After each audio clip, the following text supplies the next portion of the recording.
옆 사람하고 한번 인사 한번 하십시다. 오늘 하나님이 당신을 사랑하십니다. 오늘 큰 은혜 받읍시다. 이 시간 주님께서 응답하십니다.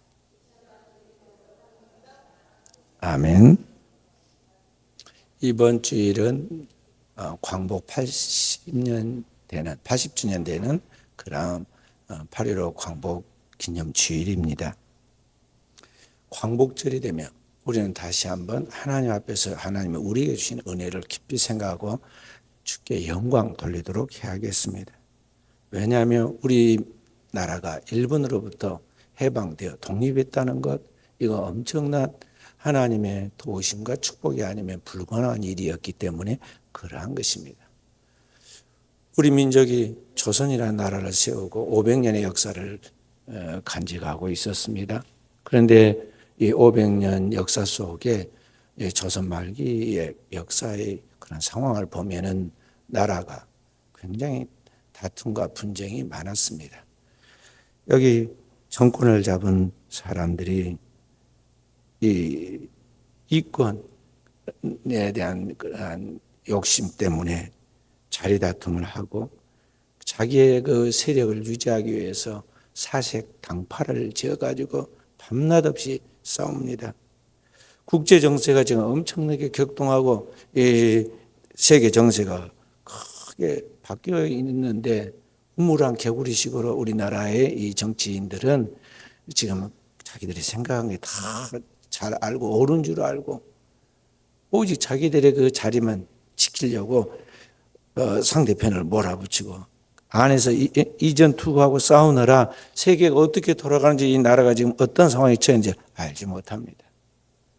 당대 그래도 공부를 많이 하고 이렇게 정신을 차리고 그 모든 것을 살펴보았던 학자, 우리가 잘 아는 이율곡, 이이라 부르는 이율곡 선생이 앞으로 일본이 일어나서 이 나라를 침략하게 될 것이니 10만 군대를 양성해야 한다. 10만 양병설을 주장했습니다.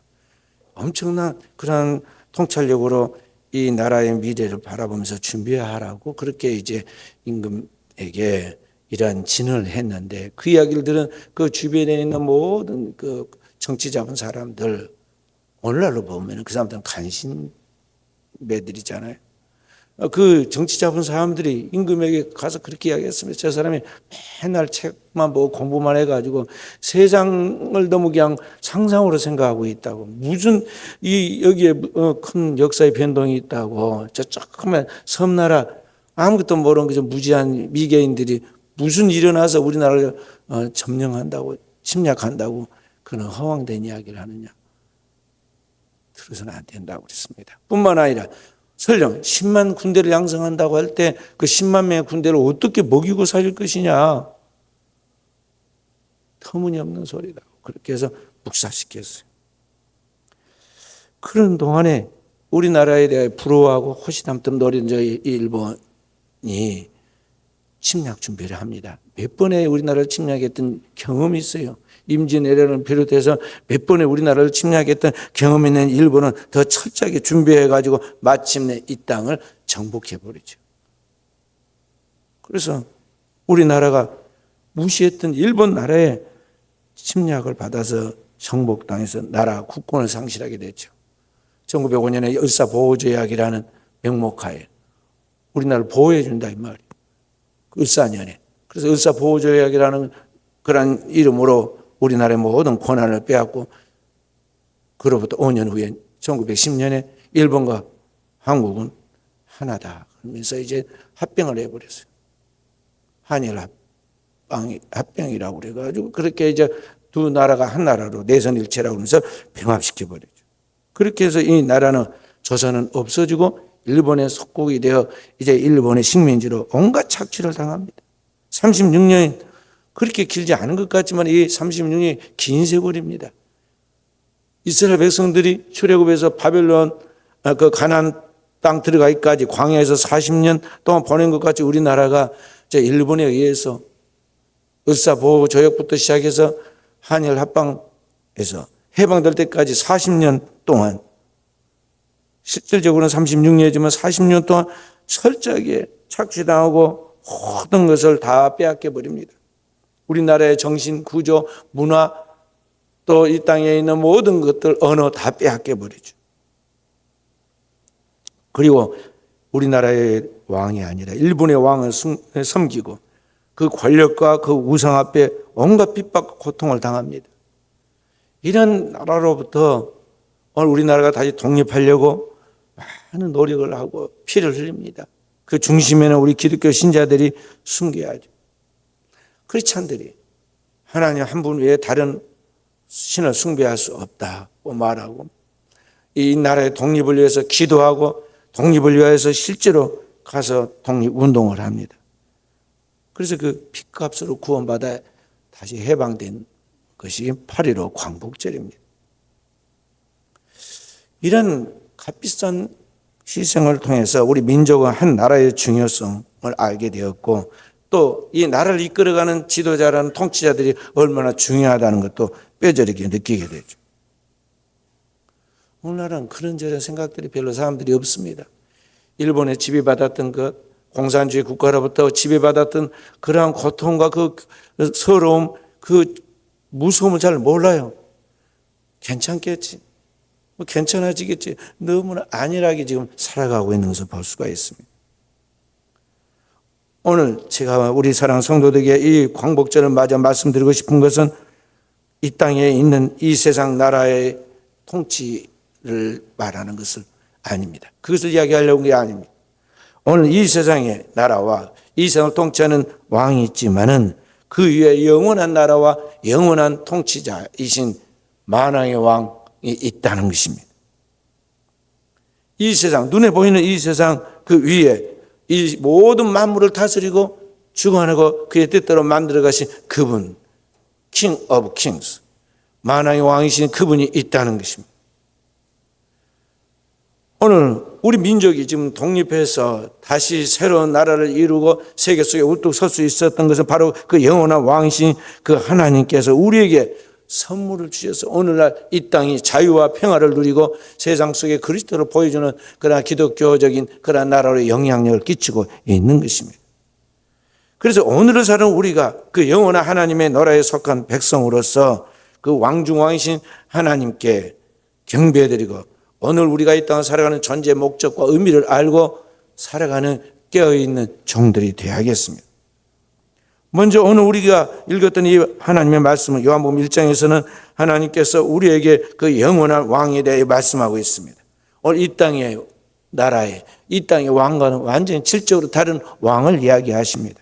요한복음 1장 1절 말씀 함께 읽어봅니다. 태초에 말씀이 계시니라. 이 말씀이 하나님과 함께 계셨으니 이 말씀은 곧 하나님이시니라. 이 모든 만물이 기원해 태초에 말씀이 계셨다. 인격적으로 계셨다. 그러니까 그 말씀이 하나님과 함께 계셨다. 그런데 그 말씀이 곧 하나님이시다 그랬어요. 그러니까 태초에 영원하신 하나님이 천지 만물을 창조하실 때 그때 말씀이 계셨는데 그 말씀이 곧 하나님이시다. 그러면 그 말씀이 하나님이신 그분이 누구냐? 자, 14절의 말씀. 또 읽어보면 14절 말씀이 육신이 되어 우리 가운데 거하심에 우리가 그의 영광을 보니 아버지의 독생자의 영광이요 은혜와 진리가 충만하더라. 그 영원한 태초부터 계신 그 말씀이 오늘 육신이 되어 우리 인간의 몸을 입고 이 땅에 오셨다는 것이죠. 인카네이션, 성육신 하셨다는 것이죠. 그분이 누구냐? 그 아버지의 독생자이시다. 아버지의 독생자, 그 하나님의 아들 이 땅에 보내신 그리스도를 말하고 있는 것입니다. 예수 그리스도이시다는 거죠. 근데 그분에게서부터 모든 만물이 살아날 수 있는 은혜와 진리가 그분을 통해서 흘러나온다는 것입니다. 그래서 바로 그 하나님이 보내신 하나님의 아들 예수 그리스도를 우리가 믿을 때 오늘 우리가 하나님의 자녀로서의 영원한 권세를 소유하게 된다고 말씀하고 있습니다. 그 말씀이 12절 13절의 말씀입니다.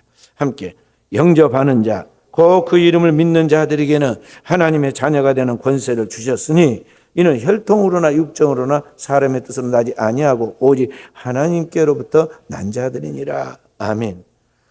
그런데 바로 그 예수 그리스도가 누구이신가를 알고 그 예수 그리스도를 자기 마음으로 믿고 나의 주 나의 하나님으로 영접하는 자에게는 이 땅에 있는 사람의 자녀로 끝나는 것이 아니라 하나님의 자녀가 되는 하나님이 권세를 주셨다.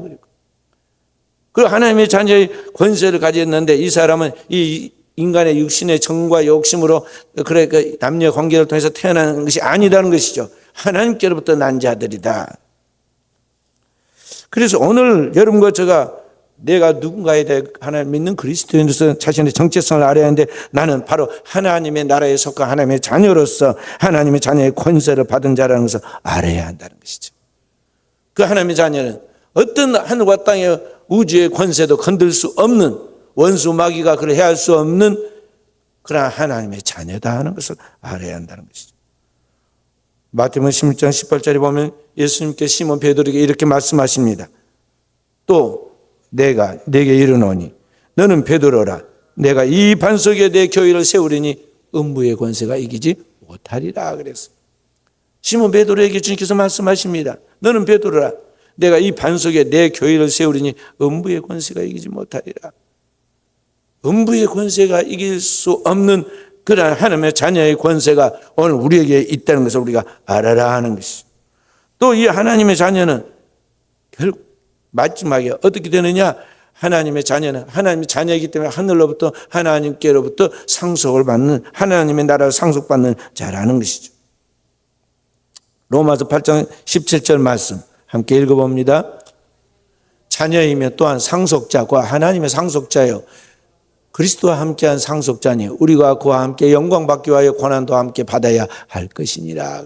여기 보면은 상속자라고 그래요. 상속자를 한문으로 뭐라고 하냐? 후사라고 그래요. 하나님의 자녀라면 하나님의 후사다. 하나님의 자녀로서 하나님이 그에게 상속을 주는 그런 후사다 이 말이에요. 그러니까 장차 우리에게는 그 영원한 하나님의 나라를 그리스도와 함께 주시는 그 하나님의 상속받은 자녀라는 것을 우리가 알아야 한다. 그래서 오늘 성도는 자신의 존재가 누군가를 알아야 돼요. 오늘 우리가 첫째는 하나님의 자녀라는 것이죠. 그리고 그 하나님의 자녀로서 여러분과 저는 그 영원한 하나님의 나라를 상속받을 자라는 것을 알아야 한다는 것이죠. 그렇기 때문에 이 땅에 있는 나라, 이 땅에 있는 것들에 대하여 여러분과 제가 초월해야 돼요. 이 땅에 있는 것들에 매여서 영원한 것들을 잃어버리는 어리석은 자가 되지 않도록 해야 한다는 그런 말씀이죠. 자, 로마서 1장 20절 말씀 함께 읽어봅니다. 로마서 1장 20절. 창세부터 그의 보이지 아니하는 것들 곧 그의 영원하신 능력과 신성이 그가 만드신 만물에 분명히 보여 알려졌나니 그러므로 그들이 핑계하지 못할지니라. 여기 보면은 창세로부터 그의 보이지 아니하는 것들, 그러니까 눈에 가시적으로 보이는 것들이 아니 보이지 않는 것이 있다고 그랬습니다. 그게 뭐냐? 그의 영원하신 능력과 신성, 하나님의 영원하신 능력과 신성을 말하는 것입니다. 그 하나님이 만드신 만물의 그 하나님의 신성과 그러한 것들이 이 땅에 투사되어 나타나고 있다는 것이죠. 그러니까 오늘 여러분과 제가 우리 눈에 보이는 이 가시적인 세계의 이 땅이 전부가 아니라 그 영원한 세계, 이 만물을 지은 그 너머에 진짜 영원한 세계가 있는데 그 신성한 하나님의 세계가 있다는 거죠. 오늘 우리는 누구냐? 바로 그 하늘에 속한 하나님의 자녀이고 하나님의 나라를 유업으로 이어받을 상속자다 하는 것을 우리가 알아라는 거죠. 그래서 이 땅에 있는 것들에 초월해야 돼. 초월하라. 그래야지 집착과 애착을 버리게 되고 마음의 염려와 근심으로 뼈가 녹는 그러한 고통스러운 삶을 살지 않게 되는 거예요. 자, 우리가 살고 있는 이 땅, 이 지구가 굉장히 크고 대단합니다.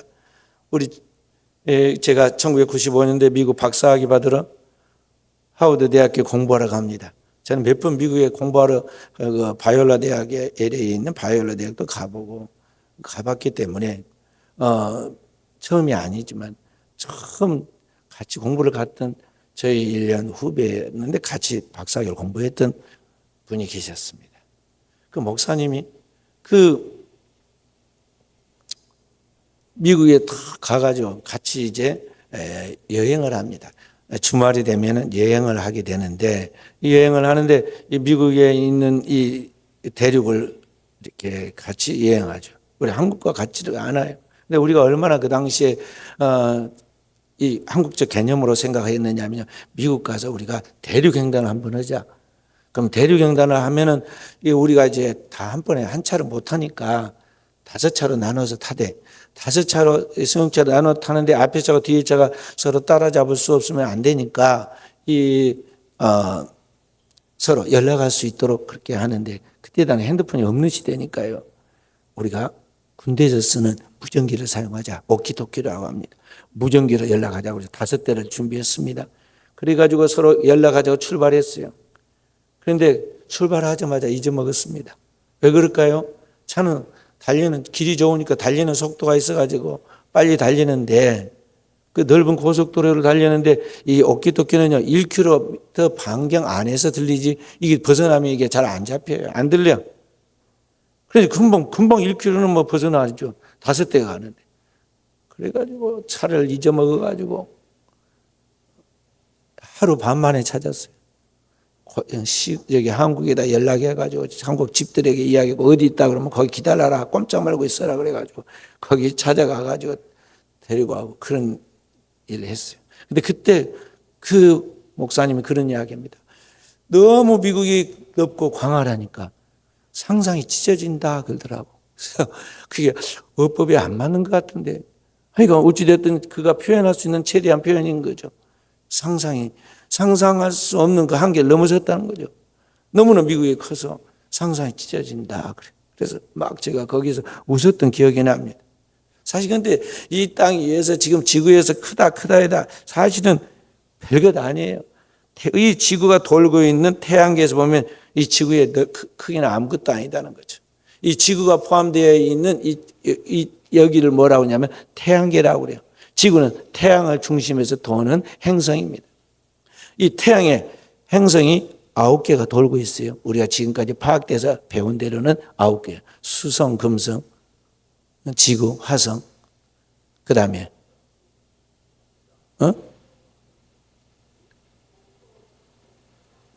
뭐예요? 그 다음에 수금지화, 명왕성, 해왕성, 토성, 해왕성, 뭐 있죠? 천왕성, 천해명, 그죠? 천왕성, 명왕성, 해왕성, 그래. 자, 그 9개가 있어. 태양을 중심에서 돕니다, 그게. 태양은. 그런데 이 태양계에서 보면 이 지구는 아무것도 아니야. 태양은 항성이라고 그래, 항성. 한 자리에 딱 머물러 있어요. 이 태양 항성을 중심에서 도는 별들을 움직인다 해서 행성이라고 그러고 돈다고 그래서 위성이라고도 해요. 그 9개, 10개의 위성이 돌고 있는데 거기에 태양만 별이라고 그래요. 한 자리에 딱 고정되어 있는 것만 항성만 별이라고 그래요. 그런데 이런 별들이 우리가 이 태양계가 속해 있는 그 별들의 군집을 은하계라고 하는데 우리가 살고 있는 이 태양계가 있는 은하계를 우리 은하계라고 그래요. 우리가 살고 있다. 그래서 우리 은하계 안에는 이와 같은 태양과 같은 별들이 몇 개 정도 있느냐 하면 추정하여 3천억 개 정도 있다고 그래요. 3천. 그러니까 우리 지구라든지 토성, 명왕성, 해왕성 빼고 그런 것은 숫자에 들어가지도 아니하고 진짜 별이라고 불리는 그 별만 해서 한 3천억 개 정도 있다고 그래요. 그러면 이 태양하고 가장 가까운 항성 별은 또 얼마나 거리냐? 태양과 똑같이 그 자리에 딱 있어서 별이라 불리는 별은 켄타우스, 여기 그 별의 이름을 갖다가 뭐라고 그러냐면 켄타우스 자리라고 그러는데 알파벨이라 보도 쉽게 말해요. 근데 그 알파벨까지 거리는 얼마냐면 빛으로 1년 동안 가는 속도로 1광년이라고 그래요. 빛으로 1년 동안 가는 속도로 4년 3개월이 걸려. 그런 별들이 3천억 개 정도 있다 이 말이에요.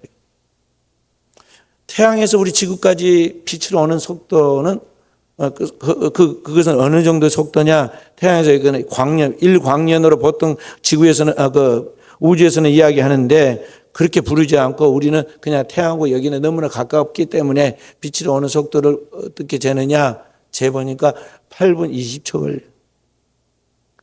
지금 우리가 쬐고 따뜻하고 비치는 것은 8분 전에 태양에서 지금 나온 거예요. 그 빛이. 그러니까 얼마나 지금 우주가 넓은가를 보여주는 것이죠. 태양계가 속해 있는 우리 은하계는 지구 중심에, 그 우주 중심에서 소우주예요. 우리 은하계 중심에서 한 3만 광년 떨어져 있는 곳에 있어요. 그런데 이 떨어져 있는데 우리 은하계의 이쪽 끝에서 저쪽 끝까지는 빛으로 가는 속도로 10만 광년 정도 가야 돼요. 그 다음에 이 폭으로 위아래 폭은 3만 광년 정도 폭이 돼요. 그러니까 원반처럼 이렇게 우리 은하계가 있는데 이 우리 은하계 밖에 또 은하계가 있어. 얼마나 있느냐? 여기 소우주 안에 3천억 개 정도 있던 것 같이 대우주 안에는 이러한 소우주, 우리 은하계 같은 은하계가 또 3천억 개 정도 있어요. 그리고 우리 은하계와 가장 가까운 데에 있는 은하계가 있는데 그 우리 은하계와 가장 가까운 은하계가 그게 안드로메다 대성운이라고 하는데 그 대성운까지 가는 것도 26만 광년이 걸려. 26만 광년. 그러니까 얼마나 넓고 광활한 것을 보라는 거죠. 그 다음에 대우주 이쪽 끝에 저쪽 끝까지는 180억 광년에서 200억 광년 정도 걸릴 거라고 추정하고 있어요.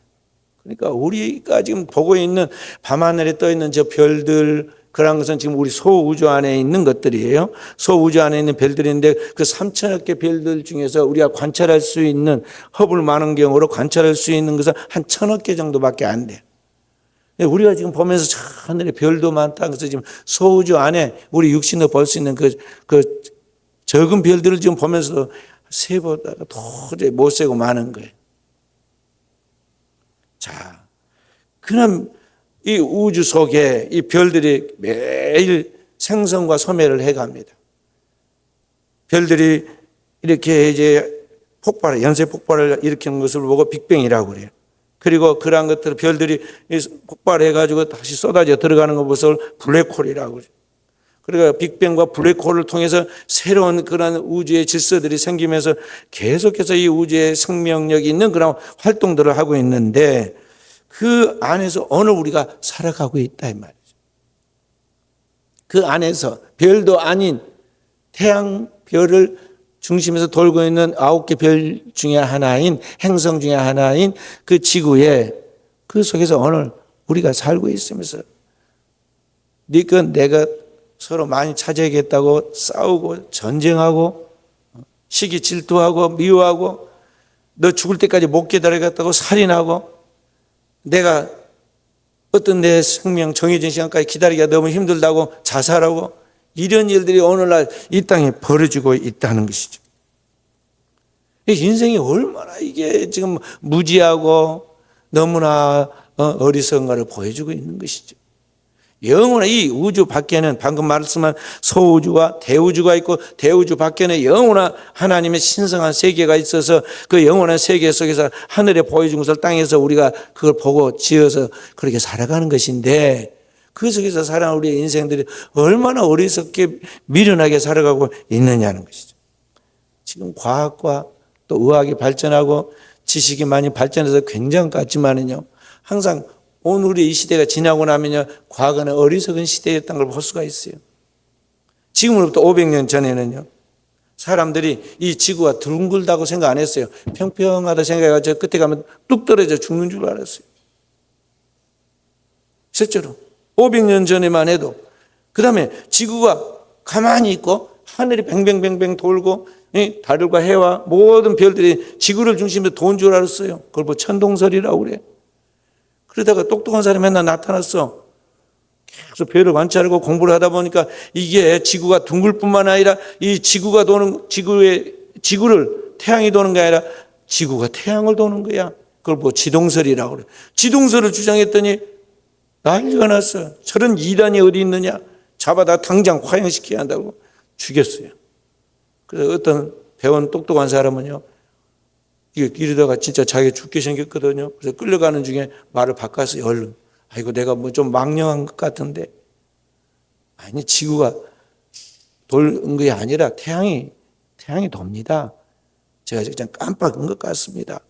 말을 바꿔갖고 살아난 사람도 있어. 500년 전마다 그랬어요. 그 시대는 진짜 똑똑하고 아주 대단한 줄 알았는데 얼마나 어리석었나요. 그리고 지금도 마찬가지요. 지금 우리가 잘 똑똑하고 잘 아는 것 같은데 얼마나 지금도 우리의 지식이 불완전하고 우리가 알고 있는 것이 너무나 어리석은 걸 알아야 돼. 그래서 오늘 우리는 이 우주에 대하여 알고 그 우주를 창조하신 하나님과 그 안에서 살아가고 있는 인간의 유한함을 알 때 오늘 우리는 겸손하게 되는 거예요. 하나님 앞에서 인생이 무언가에 대하여 겸손할 수밖에 없다는 거죠. 이사야서 40장 12절 말씀. 누가 손바닥으로 바닷물을 헤아렸으며 뺨으로 하늘을 재었으며 땅에 티끌을 대에 담아 보았으며 명칭으로 산들을 간칭으로 작은 산들을 달아 보았으랴. 그러니까 여기 하나님이 그의 손으로 이 땅에 있는 모든 바닷물을 손바닥으로 올려놓고 뺨으로 이 손으로 재는 뺨으로 하늘을 재고 명칭은 큰 저울, 간칭은 작은 저울로 말해. 바닷물을 그 작은 저울로 큰 저울로 재서 그렇게 하신다 이 말이에요. 그러니까 온 우주 속에 이 모든 삼라만상을 지신 하나님 앞에 이런 모든 것은 하나님 앞에서 아주 작은 것이다 그런 말이에요. 바로 그러한 세계 속에서 오늘 우리가 70년, 80년의 인생을 살다 가는데 그런 시간, 하나님의 영혼의 시간 속에서 보면 이건 밤의 한 경점과 같고 이 온 우주에서 볼 때 우리 인생은 티끌보다 작고 한순간에 진행하는 그림자와 같은 존재라는 것입니다. 자, 그런 의미에서 오늘 주님께서 우리에게 보여준 것은 뭘 말씀하고 있느냐면 그 속에서 살아온 우리가 이 벌레처럼 무엇을 먹을까, 무엇을 마실까, 무엇을 입을까 이런 생존에 대한 그것만 쫓아서 살아야 하겠느냐? 그것 때문에 전쟁하고 그것 때문에 사람을 죽이고 그것 때문에 자기의 소중한 목숨을 잃어버려야겠느냐는 거죠. 인생은 뭐냐? 인생은 무엇을 위하여 살았냐는 것을 주님이 지금 가르치고 있어요. 무엇이냐? 인간은 위대한 존재예요. 어떤 존재냐? 하나님이 형상과 모양으로 지어진 신적 존재다는 것이죠. 모든 만물은 뭐냐? 방금 설명했던 우주는 뭐냐? 하나님이 그 하나님의 자녀로 하여금 이 땅에서 하나님의 영광을 누리며 살아가도록 하기 위해서 하나님이 준비하고 누리도록 우리에게 주신 선물이에요. 하나님은 천지 만물을 창조하고 마지막에 인간을 하나님의 형상과 모양으로 창조하게 인간에게 주면서 뭐라고 말씀하시느냐? 너는 땅을 정복하라, 다스리라, 그리고 누리라고 그랬어요. 그리고 그렇게 살아가는 모습을 보고 하나님이 심히 보시기에 좋았더라 그래요. 그렇기 때문에 오늘을 사는 우리 그리스도인들은 이 땅을 살아갈 때 그 영원하신 하나님의 나라를 위하여 그래야 영광을 위하여 살아가되 오늘 이 땅에서 첫째는 자기의 생명이 구원받는 것이 첫 번째 목적을 둬야 하고 주님은 이렇게 말씀하고 있습니다. 마가복음 8장 36절 37절에 이렇게 말씀하고 있습니다. 사람이 만일 온 천하를 얻고도 제 목숨을 잃으면 무엇이 유익하리요? 사람이 무엇을 주고 제 목숨을 바꾸겠느냐? 그러니까 이 땅에 있는 모든 것을 다 소유하고 다 얻었다 할지라도 자기 목숨을 잃어버리면 무슨 의미가 있겠느냐는 거죠. 복권에 당첨되고 재산이 5조가 있다 하고 26조가 있다 하고 별소리를 다 한다 할지라도 자기 목숨을 잃어버리면 그게 무슨 의미가 있겠느냐. 그러니까 그 말은 뭐냐면 너는 내 영혼이 구원받는데 목적을 둬라. 천지는 다 없어진다. 이 삼라만상의 모든 하나님의 창조한 세계는 이제 마지막에 최후에 심판과 함께 하나님이 다 불살라서 마치 종이를 말듯이 말아버릴 것이다. 그때 내 생명이 영원한 하나님의 그 나라에 진동하지 않는 하나님의 그 신성한 세계에 들어가야 할 것인데 내 영혼이 구원받는 게 가장 중요하다. 그래서 너희는 먼저 그의 나라와 그 하나님 나라와 그의 의를 구하라. 하나님 나라의 백성으로서 합당한 자격, 그리스도의 거룩한 의를 덧입은 사람이 되라는 거죠. 믿음으로 의롭게 되는 하나님의 자녀가 되라는 거죠. 되어 있습니까? 그러한 하나님의 자녀로서 완성된 삶을 살아가고 있습니까? 여러분과 제가 그리스도를 믿는 것과 아는 일에 하나가 되고 그리스도 안에서 장성하여 영적 성장을 이루는 진정한 그리스도로 살아가고 있느냐는 거죠. 제발 수준을 높여서 영적인 그리스도인으로 살아가야 돼요. 교회 왔다 갔다 하고 뭐 교회에서 봉사활동 좀 하고 직분 좀 받았다고 그래가지고 그게 전부가 아니에요. 제대로 믿어야 돼요. 제대로 믿고 궁극적으로 하나님 나라에 들어가야 한다는 거죠. 그날에 많은 사람이 천국에 들어가지 못하고 문 앞에 서서 서성거리면서 하나님과 실경이라 할 것이다. 내가 주의 이름으로 귀신을 쫓아내고 병든 자를 낫게 하고 많은 일을 했는데 왜 내가 못 들어갑니까? 그때 주님이 분명하게 말하게 불법을 행하는 자들아 나는 너를 모른다 하리라. 그날이 그렇게 말한다고 그랬어요. 제대로 안 믿고 복음으로 살지 않고 하나님의 영광과 그의 나라를 위하여 살지 아니하고 이 세상에 있는 것을 쫓아서 제 멋대로 육신의 욕망을 쫓아서 감정을 쫓아서 기분을 따라 그렇게 살아가는 그러한 삶, 그 헛되고 헛된 삶을 살아가는 그 일에 대해서는 하나님 절대 평가로 노한다는 거죠. 그날에 내가 분명하게 너에게 말하는데 나는 그날이 너를 모른다 하리라. 인정사정이 없어요. 그 영원하신 하나님이, 그 사랑의 하나님이 그날에 하나님의 공의를 따르되 하나님이 심판하시고 자격 미달 더 이상 안 된다. 커트라인을 딱 치면 들어가지 못해요. 우리가 왜 교회를 다니느냐, 왜 예수를 믿느냐, 왜 신앙생활을 하느냐, 신앙생활 하면서 왜 날마다 근신하고 주님 앞에 영적인 경쟁과 경주를 하느냐, 그 영원한 하나님 나라에 들어가기 위한 목적이죠. 교회 다녀서 큰 교회 다녀가지고 숫자 많은 데 가서 이름 알리고 기업 알려가지고 장사 좀 하고 돈 좀 벌고 그것 때문에 교회를 다니고 그것 때문에 국회의원 나와가지고 교회 가고 시의원 나와가지고 거기 교회 다니고 그런 수준 낮은 것이 아니라 영원한 하나님 나라의 자녀로서의 그 권세를 가지고 하나님 나라의 영광을 소유하고 하나님 나라를 상속받을 자로서 오늘 우리가 그 일을 위하여 오늘을 살아가는 것이다 하는 것이죠. 또 한 가지는 오늘 이 땅에 있는 영혼들이 이렇게 하나님을 제대로 알지 않고 믿지 않은 가운데서 지옥 갈 것이 분명하니까 이 지옥 갈 영혼 천국 가도록 만들어주는 것이 사랑이기 때문에 이 땅에 하나님 알지 못한 영혼들을 전도하고 그들을 잘 돌봐서 천국 데리고 가도록 하기 위해서 오늘을 내가 살아있다는 거죠. 주님이 오늘 우리를 구속하고 난 다음에 세상으로 파송시킵니다. 너희는 가서 모든 민족으로 제자를 삼아 아버지와 아들과 성령의 이름으로 세례를 주고 내가 너에게 분부한 모든 걸 가르쳐 지키게 하라. 그 앞쪽에서 마가복음 10장 15절에 이렇게 말씀합니다. 너희는 만민에게 복음을 전파하라. 그랬어요. 세상에 많은 뉴스가 있어요. 돈 버는 뉴스도 있고 별 뉴스가 있지만은 그리스도인에게 있어서 이 세상에 가장 복된 굿 뉴스, 가장 좋은 뉴스는 뭐냐? 바로 그리스도 예수를 통해서 천국 가는 길을 알려주는 복음을 전하는 거예요. 복음에 대한 뉴스예요. 그래서 복음이라는 말을 영어로 굿 뉴스라고 해요. 굿 뉴스. 그리스도인은 세상에 복음을 전해주는 굿 뉴스 메이커가 돼야 돼. 세상에 사람을 재밌게 하고 웃기고 사람들 가운데 유식하게 보이는 그런 게 중요한 게 아니에요. 진짜 복음을 전하여 복음의 사람을 만들어주는 게 중요하다. 그런 사람 찾아보았습니까? 내 주변에 그런 사람이 있습니까? 정말 자기 사심을 갖지 아니하고 자기 영업을 제쳐두고 자기 이권과 명예를 제쳐두고 오직 그 영혼을 살리려고 기도하고 그 영혼을 살리려고 복음을 전하고 그 영혼을 살리려고 헌신하는 사람을 보았느냐는 거죠. 주님 온 땅을 두루 감찰해 전심으로 자기를 향하는 그 사람을 보시고 그 사람을 통해서 일을 하십니다. 그 사람을 하나님은 기뻐하시고 그 사람과 함께 하신다는 거죠.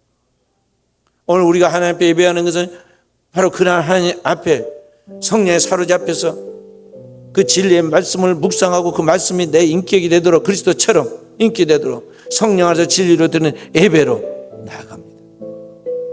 그때 하나님이 우리와 함께 하시는 거예요. 그렇게 해서 한 영혼만 구원하면 그 사람은 성공이에요. 주님이 이 땅에서 12제자를 만들어서 세상 만민을 주께로 돌아오도록 만드는 구원의 열매를 맺었습니다. 역사를 이루었습니다. 오늘 우리 한 사람이 진정한 그리스도인이 되면 내 한 사람으로 100배, 60배, 30배 열매를 맺게 되고 많은 영혼들이 주께 돌아오는 결과가 나타나게 될 것이요. 그날에 하나님 앞에 섰을 때 주님이 분명히 평가하실 거예요. 그리고 우리의 삶에 대한 공력이 불타게 될 것인데 어떤 사람은 나무와 같이 불살라지고 어떤 사람은 그 모든 것들이 은과 같은 사람, 금과 같은 사람이 다 다를 것이라고 성경은 이야기했어요. 어떤 불에도 녹지 않는 금처럼 오늘 여러분과 제가 하나님 앞에서 진정한 신앙의 정점에 서서 하나님을 기쁘시가 우리의 삶이 뒤도록 후회가 없도록 깨어있는 종들이 되어야겠습니다. 우리 순천 은혜교회 사랑하는 귀한 성도들이 이러한 하나님의 나라의 비전을 가지고 일함으로써 이 민족의 등불이 되고 다음 세대의 영혼들에게 하나님의 나라를 유업으로 남겨주는 자들이 되어서 주님 앞에 섰을 때 잘했다, 착하고 충성된 종이라는 칭찬과 상을 받는 귀한 역사의 길을 주님의 이름으로 축원드립니다.